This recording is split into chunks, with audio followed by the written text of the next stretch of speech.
Baik pemirsa, kita akan kembali membahas mengenai harapan mungkin ya Presiden Prabowo Subianto mengenai sistem pilkada yang kembali dilakukan melalui DPRD. Kang Ujang, kenapa sih kemudian ide ini muncul di timing di awal tahun ini begitu? Ini bukan barang baru kan Kang Ujang soal usulan pilkada dipilih melalui DPRD. Bagaimana juga kemudian sikap dari partai-partai politik nih yang ada yang masih mengkaji, ada yang fraksi-fraksinya sudah mulai bersuara dan saling bersautan tadi kata Bang Rifki? Ya, pidatonya Pak Presiden kan lama. Kalau nggak salah dulu di Golkar ya, disambut oleh Golkar, lalu hari ini berkembang menjadi rame.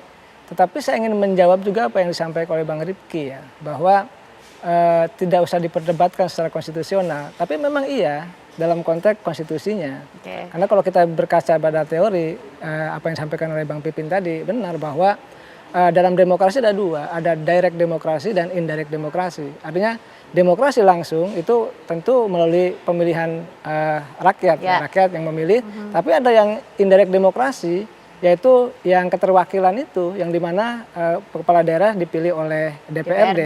Oleh karena itu memang dalam konteks konstitusional tadi sudah panjang lebar disebutkan oleh Bang Pipin dan Bang Rifki.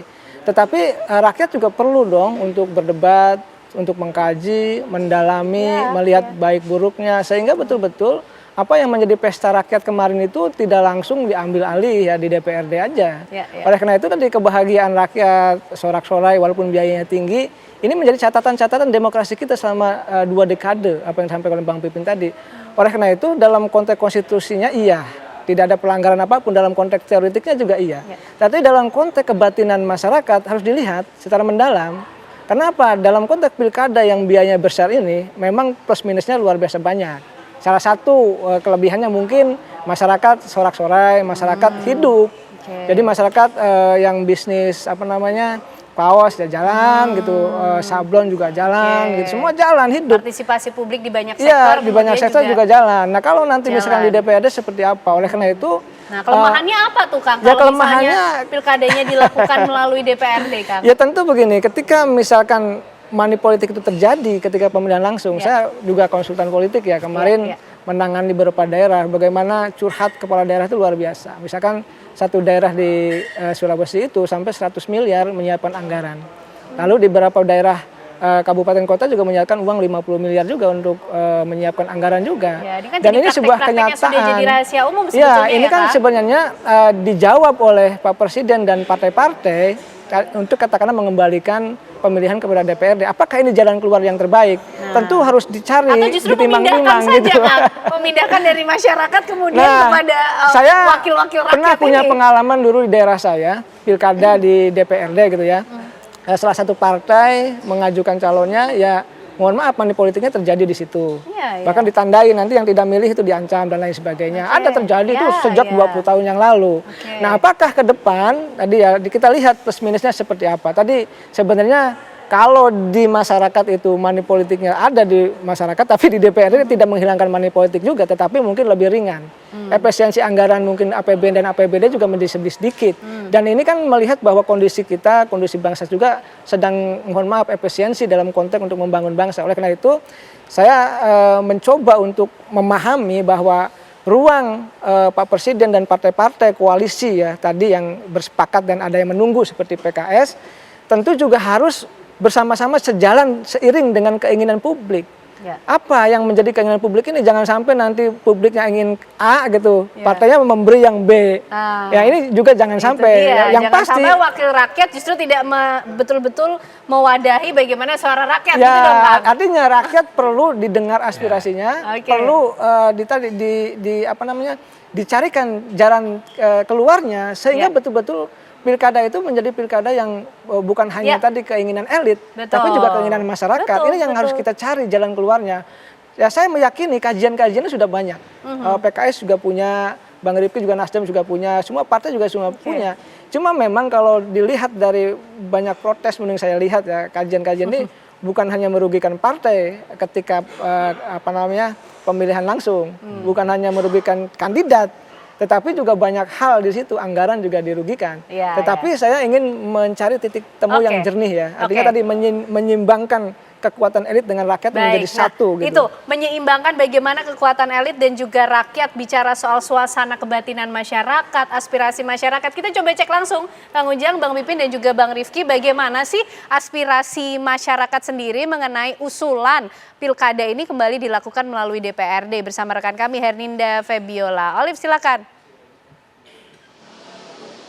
Ya, selamat malam Ken Ana dan juga pemirsa serta narasumber di studio. Ini saya sudah mendengar sejak tadi perdebatan yang ada di studio ya. Apakah pro dan kontra masyarakat ini cukup terlihat? Saya akan langsung mengajak Anda untuk menemui narasumber yang sudah bersama saya. Ada Mas Ahmad dan juga Mbak Maria.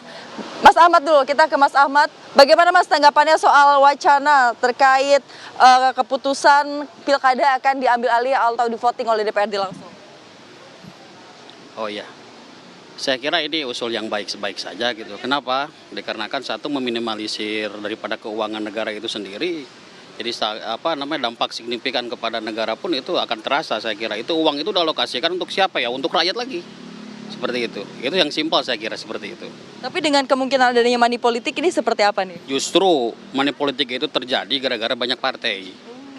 Seperti itu. Tapi kalau misalkan anggaran itu dimasukkan, dicocokkan anggaran itu kemana larinya, otomatis rakyat kembali kepada rakyat. Dari Mas Ahmad tentunya efisiensi ini cukup harus dipertimbangkan ya Mas ya. Kita bergeser ke Mbak Maria. Kalau Mbak Maria sendiri gimana nih Mbak? DPRD akan dipilih oleh pilkada akan dipilih oleh DPRD, apakah merasa kehilangan hak pilih?